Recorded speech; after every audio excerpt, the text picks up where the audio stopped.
everyone. I'm really pleased tonight to be speaking to someone else from on the ground in Iran, in Esfahan, in fact, a researcher, a political analyst, a PhD in American studies. I'll ask her to explain a little bit more about that.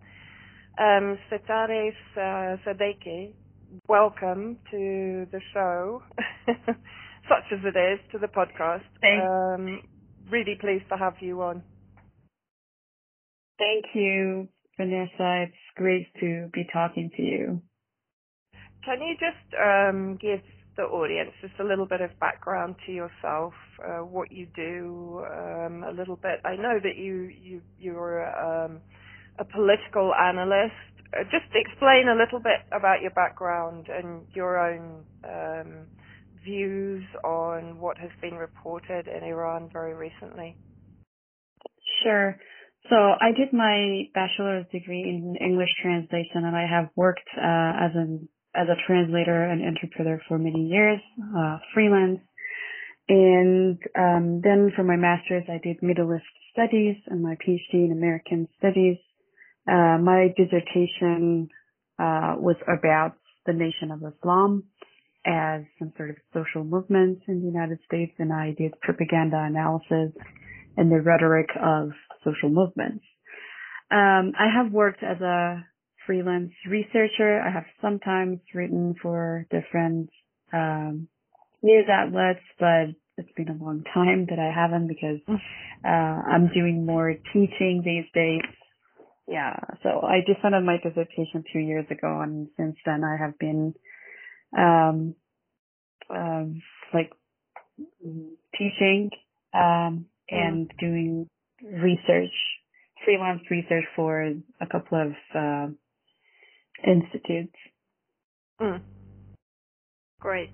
So you're pretty sort of steeped in the world of propaganda, and certainly probably very aware of how it's being weaponized against Iran at the moment, certainly through the tragic death of Masha Amini, allegedly, according to the majority of Western media outlets, at the hands of what they call them in the West, the morality police. And I believe you recently said the actual translation of that is the guidance patrol. The police unit that effectively polices women's dress, I guess, effectively inside Iran.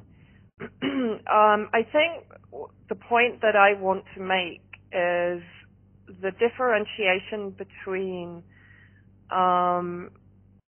real grassroots protest against these laws and the interference from outside, because I know that your views are actually quite well aligned with some of the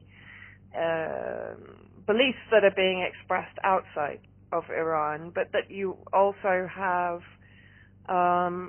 let's say, an issue to some degree with how this particular issue is being weaponized, if I've summarized correctly.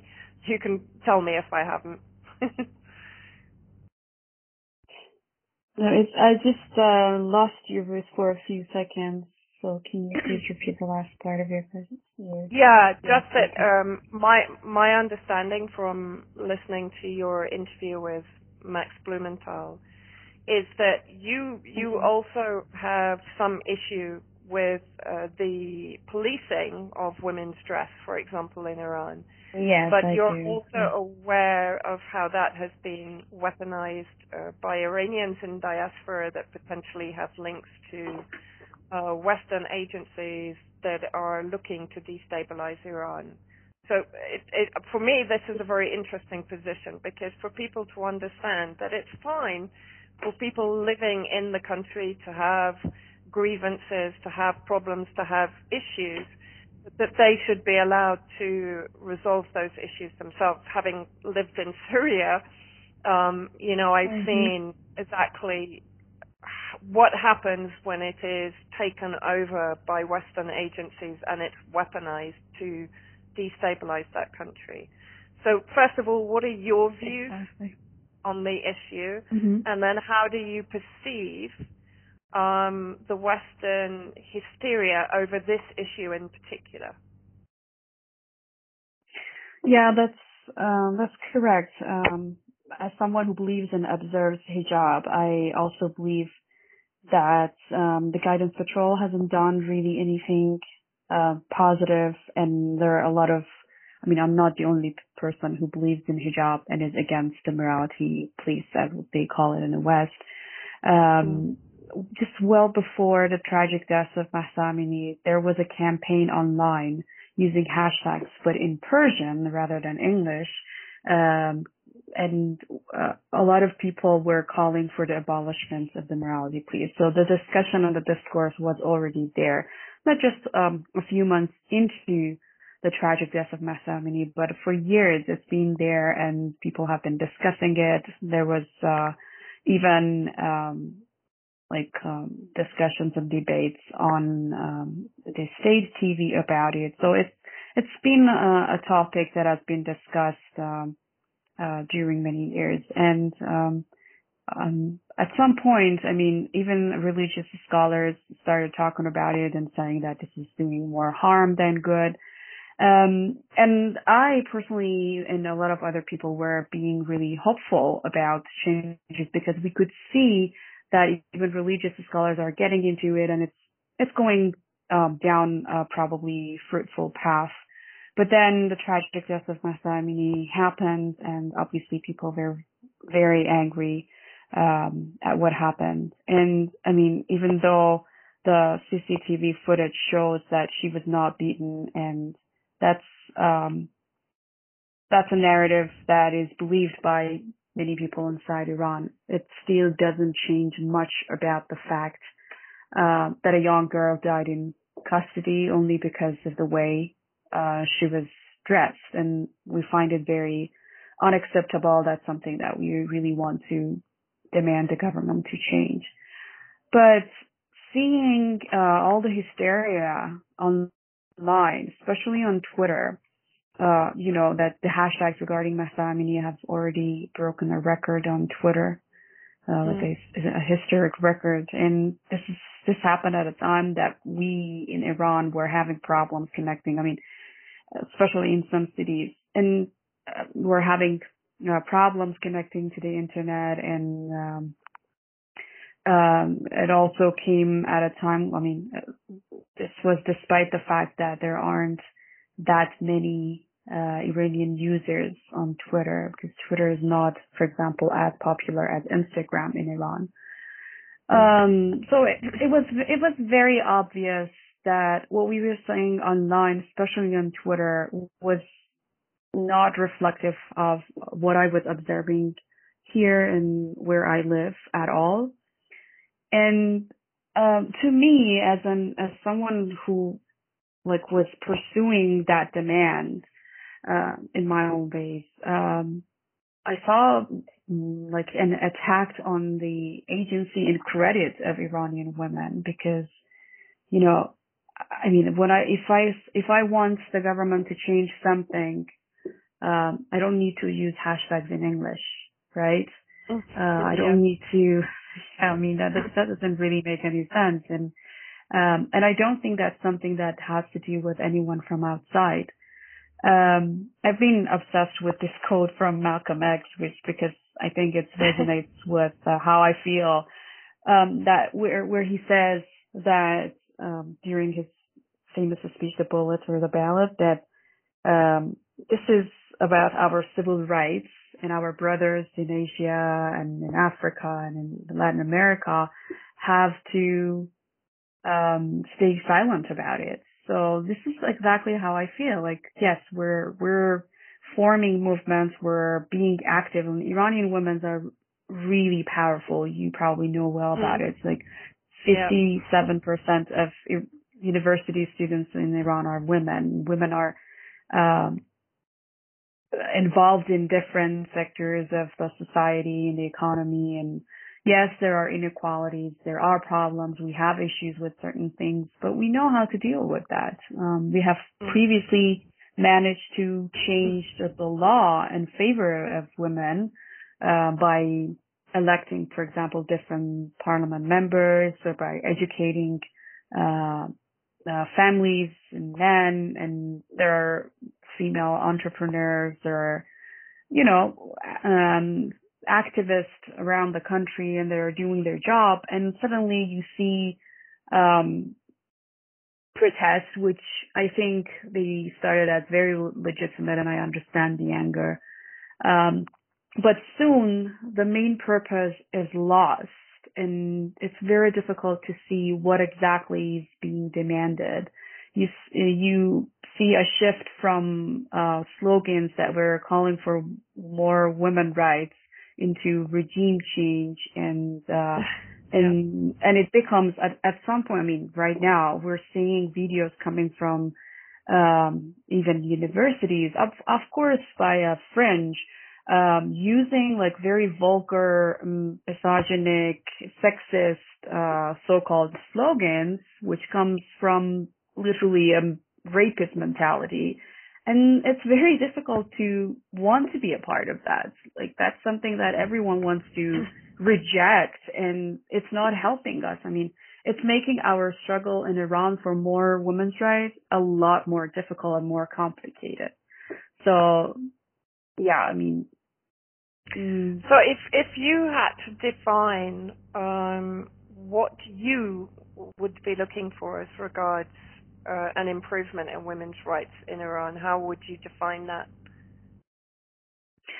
Well, I think the case of hijab, the mandatory hijab, and especially the way it is enforced, is an issue.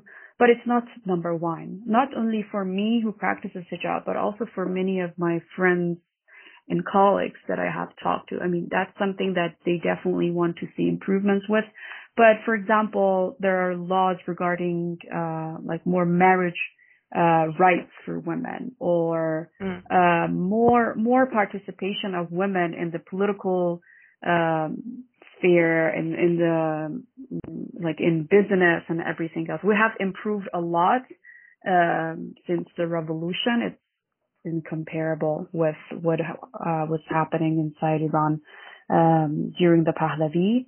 But still, we want more, and we want to make more demands. So personally, I want to see more employment for women. I want to see more equal rights for women in, for example, marriage. But I also want to see more education, and because I think a lot of the issues that we're having are,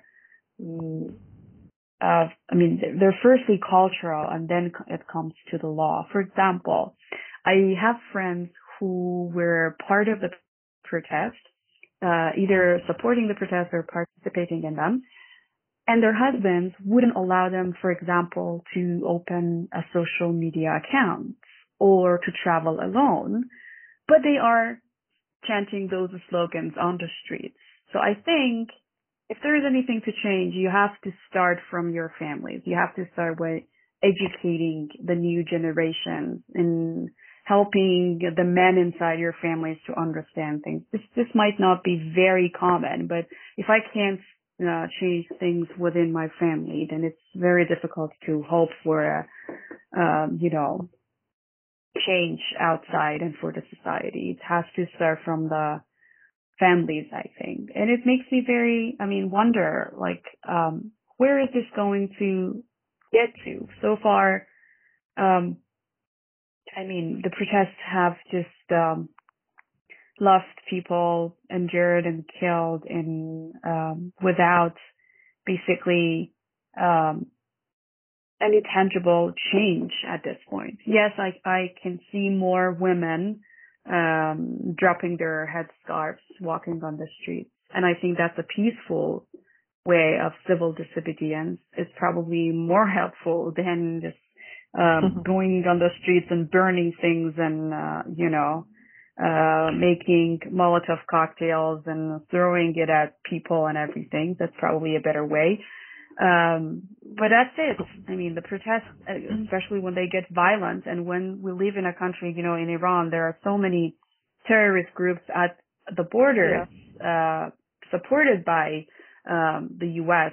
in the Israeli regime, and they take any opportunity to start just randomly shooting at people. Just a couple of hours ago, there was a terrorist attack in a mosque in Shiraz, and so far at least 15 people have been killed.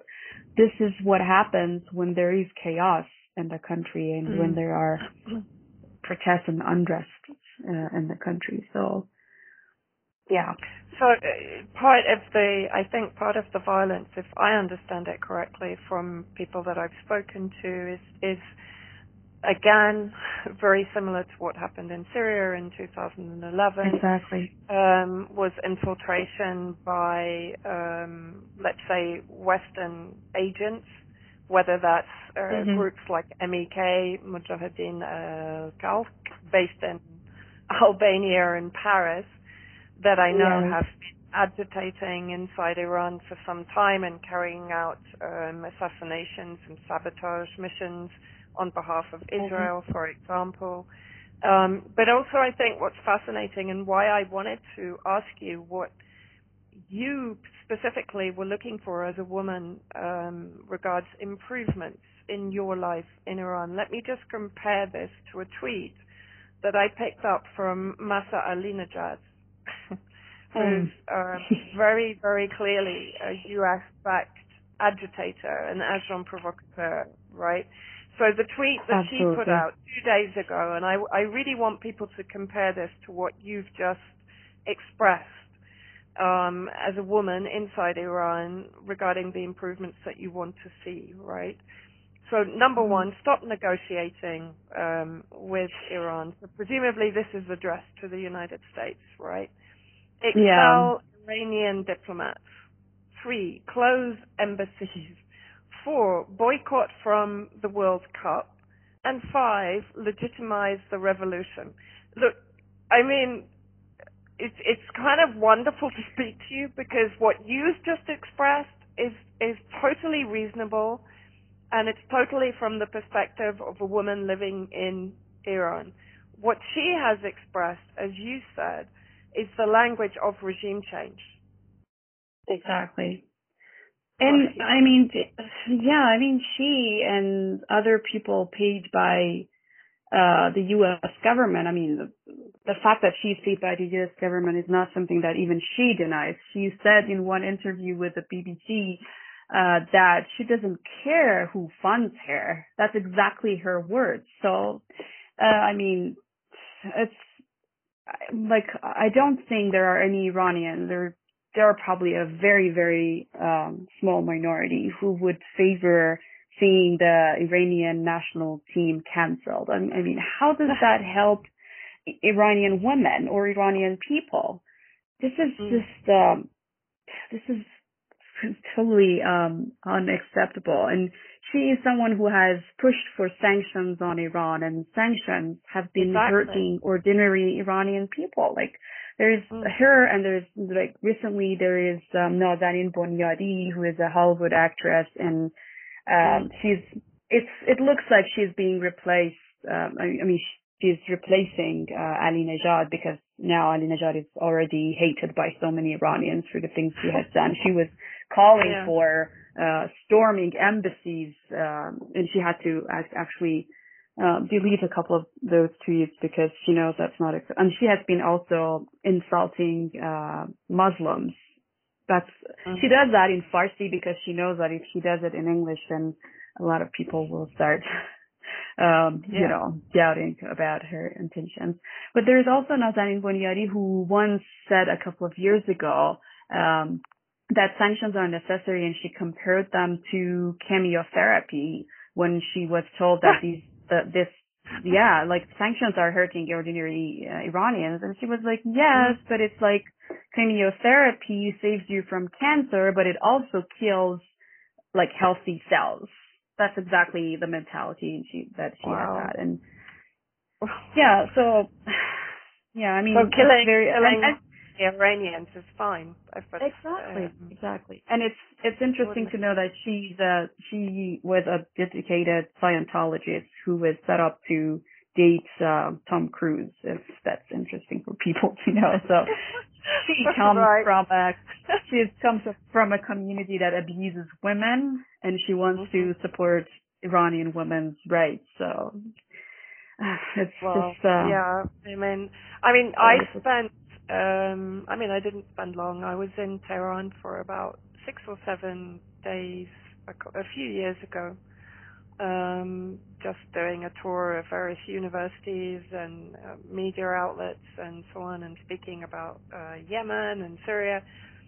And just for people to understand also, because the Amnesty International headlines are as hysterical as they were for Afghanistan. Exactly. There's forced veiling. And just to explain to people that, the majority of women that I saw on the streets in Tehran literally just had a headscarf on, right? And I wasn't expected to completely cover my hair. I was just wearing a headscarf, which most of the time, to be honest, was blowing off, and it's so people, because the problem is if you're a Westerner and you have no experience of life in Iran, and you read these Amnesty International headlines and literally hysterical reports, then you would assume that everyone is walking around in the niqab, in the burqa, fully veiled and fully covered, right? And it's really not like that. And the other thing that I experienced was working with women who, as you said, were very well educated, very well informed about global affairs, geopolitics, very well informed, and were completely on an equal footing with their male counterparts. As I said, I was literally dipping into society, right? But when I compare that and the safety that I felt as a woman, walking around in Tehran, sometimes on my own, relatively late at night, I never felt threatened. I can't do that in London or Paris, or that's very I true. haven't spent time in America. So, when we're talking about women's rights, and we need to balance it out, I think, you're living there, you're Iranian, you're a woman, okay? Me, as a Westerner, coming into your culture, into your civilization, into your heritage, I felt as a woman very respected and very safe, very secure. And those are two of the most important things as a woman. Exactly. Yes, and the fact that it's very safe for women here is something that you can get almost like every tourist or every foreigner who has traveled to Iran acknowledge and confirm. I have heard that from a lot of tourists because, as I said, I have also worked as a translator and I've talked to a lot of people from different countries. And this was something because I have also traveled to other countries, and this was something very different for me because I remember, for example, I think in Germany or in Italy, when it was dark, I felt it wasn't very common for a woman to just walk down the streets alone. And I found it surprising because coming from Iran, this was absolutely normal for me. I never felt threatened or unsafe. So, and then people started telling me that, no, that's not something that you can do, like, especially if you're on your own. And at that time I was, I think I was in my early 20s or something. So I was, it was very difficult for me to understand, like, why? How does it become so unsafe? Why is it an issue? Like, when I was probably 19 or 20, I remember I was studying at university, but also working after university, and I would go back home at around 11 p.m. And my parents never had to worry about me just, walking to home or just taking the public transportation or anything. Like, I lived in Tehran on my own for 5 years when I was studying at Tehran University, and my friends and I would hang out quite late, even sometimes after midnight, without having a problem, like all girls. And that was just very normal for us. And this is something that we have probably taken for granted because it was always the case. And also, like, women here are very outspoken, like, unlike what the West wants to portray. We're not submissive at all. Not even inside the houses. Like, women make demands to their families and the government very, like, assertively, and we don't have a problem with that. And that's, one thing that I think is important in, for example, comparing the protests in 2019 in Iran, which were much larger than the ones that we're seeing here, but did not receive even like half the coverage that these protests are getting, is that it's very easy to get Westerners angry at the Iranian government if you're talking about hijab or head covering. Because it comes from a very like Eurocentric and westernized viewpoint regarding women.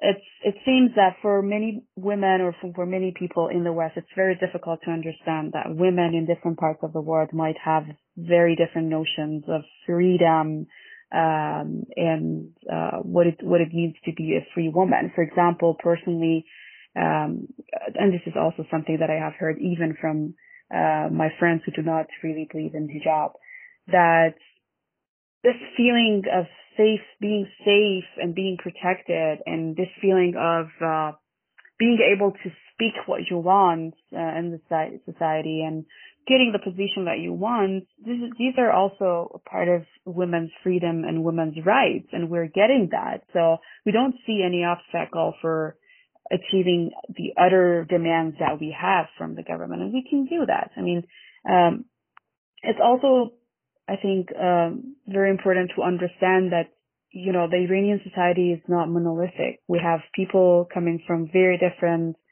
religious inclinations or degree of how they practice. And it's the issue of hijab is also very cultural. You may go to one city and see that hijab is pretty much relaxed and people are not really covering like women are not covering their hairs that much. But you go to another city which is more conservative and you see more people fully covering their head. And if someone goes there with a more relaxed way of dress code, they probably get stares, not because people want to disrespect you, but because this is just something that they see less often. So yeah, I mean, it's not that every woman in Iran, this is how it feels like being portrayed, that every woman in Iran is feeling that they are forced by men to cover their head. That's not the case. I mean, a lot of people are doing it willingly. And even if one day there is no mandatory hijab law, I'm sure there is still a large proportion of the population observing hijab the way they were observing it before. So that's also very important to bear in mind. So would you say that all of this sort of big tech enhancement of the women's rights uprising in Iran is actually doing damage to the cause of women's rights on the ground in Iran? Yes, that's how it feels. I mean, some people probably have good intentions, but the majority of the forces behind the campaign, the coordinated manipulation campaign, I would say, that we see online, are just looking for destabilizing Iran and, creating chaos inside Iran. And it's because it's in no way helping Iranian women at all. Iranian women need to be heard by their own government. They don't need to be heard by outside forces. And they have been making their way through, different government sectors, as I said, and we know how to do it, and we don't need saviors, right? We know how to get what we want, and that's what we have been doing. So if there is any change to come, it has to come from within. And if anyone is really caring about our rights, they can push their governments to maybe lift the sanctions or allow more Iranian female academics to speak. Like, it has become very difficult for Iranian academics to publish in international journals because of sanctions, because of the sanctions on our banking system, but as well as I have had friends who were submitting their papers to international journals, and they wouldn't even considering it because they were affiliated with some state university, which means they don't understand anything about public or state universities here. I mean, public universities are the ones that, for example, I studied in Tehran University. I did my PhD and I didn't have to pay because it was a very competitive exam that you take part in. And then if you get enough score and you can, have a good resume and everything, then you don't need to pay, for what you're doing. So it doesn't mean that I'm a part of the state or anything. It's just public university like in every other country. So if you're not allowing me to publish my academic work, not even without peer reviewing it, or you're pushing for more sanctions or closing embassies, it's very, very difficult for me to believe that you are caring about my rights or women's rights. I was at a conference a few years ago in Sweden, and so I made friends with people there in academics, and I saw them posting about the protest in Iran, and something that is really surprising. Not surprising anymore, but it's just amazing how people do not even. It's not even the media anymore. It's people you know in person who do not want to ask real people on the ground what is exactly what they want. They just want to repeat what the Western media is telling them. So these people were not asking me, okay, you're a woman, you live in Iran, so what do you think about these protests? They were participating in protests, calling for the Iranian embassy to be closed or something like that. And this is why, for example, the Swedish company providing a particular dressing for the EB disease wounds. Like, there are many kids with it's also called a butterfly disease, and they require a special wound. It's a very difficult condition, and without the wounds, it just makes everyday life very difficult, and many of these children cannot even survive. So the Swedish company stopped supplying Iran with those dress wounds, citing U.S. sanctions. And I was wondering, did you ever go protest and ask your government to not to submit to U.S. sanctions and provide Iranians with those dress wounds? Because if you really care about Iranians, that's what you should do and what you can do, and that's what is in your power. But if it's just about just repeating what the mainstream propaganda is telling you without even asking what Iranian people inside Iran think or want, it's just not about women's right or Iranians' right at all. And it's very hypocritical. Yeah, that's really interesting. It reminds me of a story that a friend of mine here, who was he was working as a veterinary doctor in the south of France when the war broke out really against Syria. And he said the same thing. He said all of his colleagues were telling him what was happening in his country. And exactly. He was arguing to them and saying to them, no, guys, you need to understand that the protests are being weaponized. There are terrorists coming into my country. The West is supplying them with weapons. And he was trying to tell them what was going on. And they were basically saying, no, we know better than you about what is happening in your country. In the end, he went back to his country to fight. Because he believed in his country. He gave up his life in France. He gave up his profession, and he went back there to join the army because he felt so strongly about it. But I remember when he told me, and he said he was bewildered because he couldn't understand why they were not listening to what he was telling them about what was really happening. Yeah, unfortunately, that's the case. Yes, I had a few friends from other countries also asking me about what I thought, and um, like I was told that my views are problematic, probably because they didn't match the beliefs that they had about Iran. I'm like, well, yeah. I mean, it's, I was on this I was interviewed by TRT, and I received a lot of death threats after that interview only because I said, I criticized the morality police and a lot of the policies inside Iran, but I also said that these protests are not as big as you're portraying them.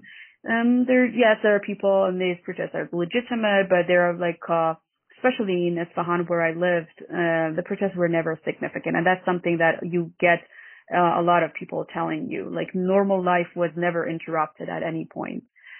And I got death threats because I said that. It's amazing how you cannot even say or talk about the experience, your first-hand experience of living here. It's absolutely forbidden. It has to match the narrative that is being pushed, and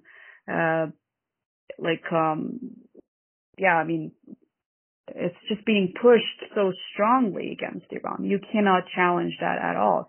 And it's not only me. I mean, even among Iranian diaspora, you see that if you don't align yourself with people who are calling for more sanctions or even war or cutting diplomatic relations with Iran, then you're going to be labeled, and everyone is going to try to silence you and everything. It's sad in a way because it makes our struggles very difficult. So if I was putting efforts into pushing for more equal rights for women, at this point, I just want to stop everything and just not allow any intervention or any interference into Iran's domestic affairs, because I love my country. I'm living here. I believe in my fellow women's power, and I don't think it has anything to do with anyone. And I just want everyone to stay out of it. We know how to do it. If you seriously care about things, just ask me what you can, how you can help us, and then we can tell you. But the way things are just going forward, especially from outside, it's just not helping at all. Yeah, and what you said about sanctions is very powerful, because effectively what sanctions do is to prevent any country developing or restoring itself, like Syria, for example. After 11 years of war, what do sanctions do? They collectively punish the Syrian people. They don't punish the people in power. They don't punish the government. They punish the people. The people are suffering without fuel, without electricity, without water, without essential infrastructure, without hospitals, which have been damaged and can't be rebuilt because sanctions, And this is what I'm always saying to people. The worst thing you can do to any country is to impose sanctions. They are criminal. They're criminal. Exactly. And they always, how can you argue women's rights on one hand and then you support sanctions? Sanctions kill people. They literally kill people. Look at what they're doing in Yemen. Yes. Yeah, that's true. That's true. How can you develop your own, how can you develop, as you said, a program of women's rights when you're struggling economically, when you're struggling to survive because of sanctions? Yes, exactly. That's true. It made it very difficult because the sanctions on Iran they're really crippling, and it made economic activities for women a lot more difficult. It made many patients, like cancer patients especially, have or struggle to get the medicine they required. It made Iranian academics, including women, be pushed out of the global network of academics, and they were seldom published unlike what it was like before. It made traveling to other countries to attend, for example, conferences a lot more difficult because, the sanctions made the economic situation a lot, a lot more difficult and challenging. But the purpose of the sanctions is just to get people revolt against their government. Like they want to make people so angry at their own government and then revolt against them. But what it has been actually doing is that I think that a lot, like inside Iran, I can see that there are a lot more people talking about how, for example, the US or the UK or the West in general is not caring about their rights at all. Like even if they were angry at their government, now they're sure that these Western powers do not care about them at all either. So it's not even, it's not really getting the purpose that they wanted. It's just hurting people at this point. But yeah, at the same time, because we couldn't import a lot of things, then we had to develop more domestic capabilities, and that was maybe the only good side of the sanctions. But in the meantime, while we were working on producing those things, especially the sanctions that made buying medicine difficult, and I'm sure there are people who are going to say that, well, the sanctions were not imposed on medical supplies, but the sanctions were imposed on international, transactions. The sanctions were imposed on any kind of dealing with the Iranian government. So a lot of countries just stopped exporting their products, including medical products, to Iran. And in the meanwhile, a lot of people have died because they could not get the medicines that they required. So this is also, this has exposed the real intentions of the U.S., especially, to a lot of Iranians. Education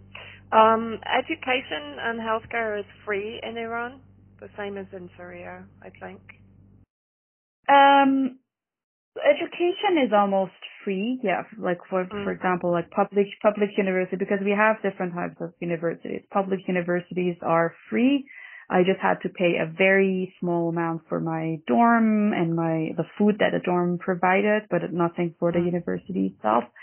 But it's also very competitive. So if you don't get into the public universities that are free, then you have to pay for other universities. But medical care, it depends on the insurance that you get. A lot of companies or a lot of jobs offer very good insurance coverage. It has become a little more difficult than before to get those. But yes, that's something also that the government has been working on. It also depends on the job that you have and the type of insurance that you have. Right. Okay. Yeah, that's. But in general, but even without the insurance, a lot of services are pretty much affordable. It's just incomparable with what you might get in Europe or in the US or Canada, as far as I know. Yeah. Well, although I think we're slowly destroying ourselves in the West as regards healthcare and education. The UK is a perfect example. There is no NHS. We've allowed it to be destroyed, and the education system now is incredibly expensive for most students. Most of them come out with huge debts, as far as I can work out. I haven't lived in the UK for more than 20 years now, so but yeah, it always amazes me, for example, in Syria, 11 years war, and yet I can still get medical treatment within minutes of arriving at the clinic. And I'm pretty much seen and taken care of in 20-25 minutes, and I'm out. That's great. And that's in a paid clinic, but it costs next to nothing. For this, it's totally affordable. Yeah, and that's despite all the pressures of sanctions and lack of medical care. And yeah, it always makes me laugh when they say, yeah, well, we don't sanction humanitarian supplies. Yeah, you do. Yeah, of course they You know, do. Yeah. anything that will impact negatively on human beings, that's what they target, right? Exactly. One question I kind of wanted to ask you, because I'm interested and I think people listening will be interested. You talked about the process through which, or the mechanism through which women in Iran affect change. So, for example, if you were to be campaigning to bring an end to the scarf rule or the head covering rule in Iran, what would be the process for, say, a group of women or an organization that was trying to change that law? Well, it has to go through the parliament, and then we have the Guardian Council that has to have the final approval as well. But it usually starts from the parliament, and you either select or it depends on how what do you call it? How much popular support is there for the law? Because if it's something that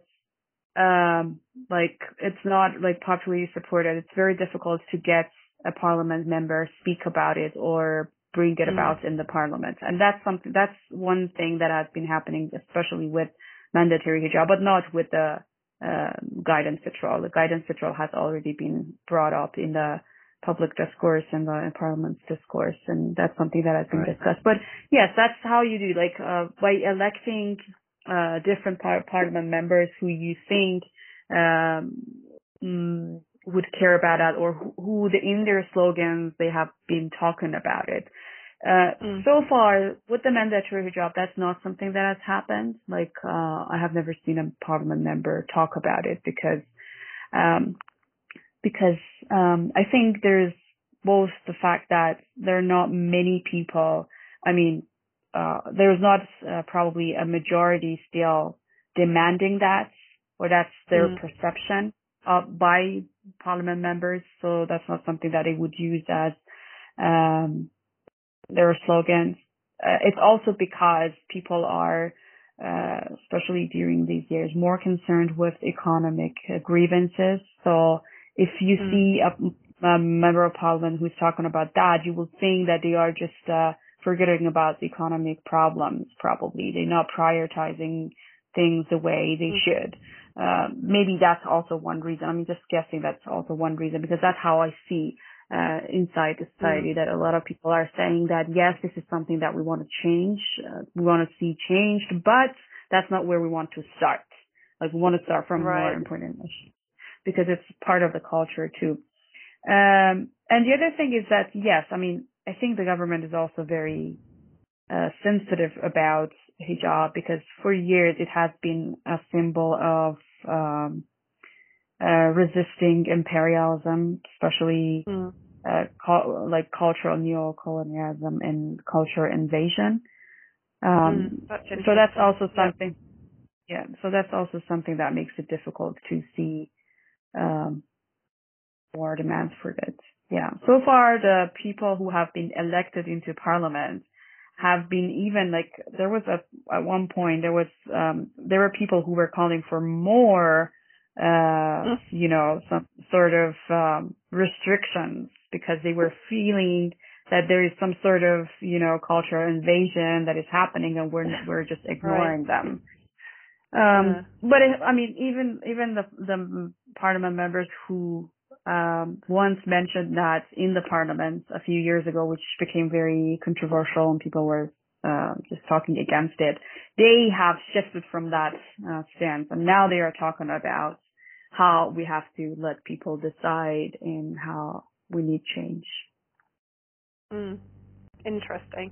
So effectively, if the economic issues, which are as a result of sanctions, were resolved, then there would be more focus on this particular issue, is what you're saying.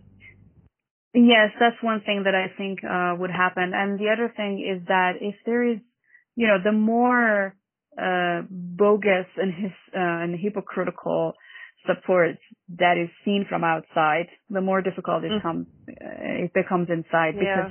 Because any attempt inside would be labeled as provoked by foreign sources, and this is very natural in a country. I mean, I'm not saying it's okay, but it's natural in a country that has been under attacks for 43 years of all sorts. So I understand where it comes from, but it makes it very difficult for us, because as soon as I start talking about how women here want more freedom with the dress code, then it's very easy for them to say, well, maybe, but let's not discuss it, because this is also what the West wants or what the U.S. wants. So, yeah, that's also something that makes our struggle more difficult. That's one question. Are you able to express yourself quite openly about your views inside Iran? I think I am. Yes, I haven't had an issue, and that's something, especially inside universities. I mean, people who have lived here will tell you that if you get in a taxi, for example, or on the bus, you will feel that everyone is against the government because of the way they start complaining. I mean, that's a way to communicate with you, but they will start complaining about everything like this so openly. And but then when it comes to election, you see that. And then when it comes to election, you see there are still a lot of people who want to take part in the election. So I mean, they understand that it's one thing to have grievances and to demand more from the government, and it's totally another thing to call for quote unquote regime change. That's really not what the majority wants here. That sounds very, very similar to here. People always say, "Oh, people can't talk openly." Well, come to Syria and go in any of the service or taxis, or everyone is complaining about the government. But yeah, when it comes down to the line, and even naming people and officials from extreme leaders down, like they just openly just talk about them. It's not something that they hide. But then as I said, like you see, for example, for the funeral of General Soleimani, who was considered celebrated as a hero, you see millions and millions coming out to show their support. And there's also this opinion poll by University of Maryland, I think it was a few years ago, which showed that more than 80% of Iranians are supportive of IRGC's activities, especially outside Iran, like fighting ISIS and fighting terrorism. So Iranian people, that's interesting, right? Yeah, mostly understand. I mean, they have complaints from inside the country, but I also understand how their government has been strongly deterring invasions and aggression from us. And also the support for Palestine, of course. Yes, yeah. Obviously, that's also something that Iran, like Syria, has never ever relinquished, and has been instrumental actually in the recent unification of the resistance factions, or the resistance factions, which is very important. That's a huge step forward. And, it was really great to see. Yeah. So, it was, well, what you've described sounds very much like a democracy. Yes. Whatever a democracy is, because I tend to see it as another one of these kind of, Western mirage terms, because very few Western governments, in fact none, no Western government is a democracy. Exactly. But, it just always astounds me that that they can point the finger at cultures and civilizations that they have Mm-hmm. no understanding of whatsoever. Exactly. And they don't even try. I mean, for example, have the BBC or CNN reached out to you? No, never. And they won't, because No, you're they the wrong won't. kind No, of I'm sure they Iranian won't. voice, you know. Yeah, that's the voice that shouldn't come out. Yeah, yeah, It should be heard. absolutely. Yeah. Well, I'm so glad that I spoke to you tonight, and I would love to speak to you again, because I could probably talk for another 2 hours with you, I think, about what's going on generally. But I hope you'll come on again. I look forward to Yeah. I will And look thank you forward for to that. talking to you again. Thank you for having me, and thank you you. for caring to know what Iranian women inside Iran think. It's not only me. I think everyone. I hope That's they will true. listen to this and really get a better understanding. Because a lot of people, they know that they're being misled. They know that they can't trust the media. They can't trust organizations like Amnesty International. But still, they don't quite know what to replace that with. Because voices like yours are not being aired, they're not being given an opportunity to educate them or to explain the bigger picture to them. And so, I think for a lot of people, they will be incredibly grateful to have heard what you've said and what you've explained, because it gives them I don't want to use the word weapons, but it does. It gives them the intellectual weapons to go back against these overwhelming reports, these dominant narratives. And it is very difficult to do so if you don't have those. That's true. That information. So for that, I really, really thank you, because I believe that you clarified a lot of things, even for me tonight, and I'm really grateful for that.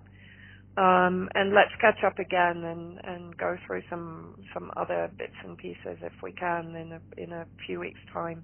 Sure. All right. Sure. It was great Take talking care, to you. Setareh. Yeah, it was really nice. Take care of yourself and speak very soon.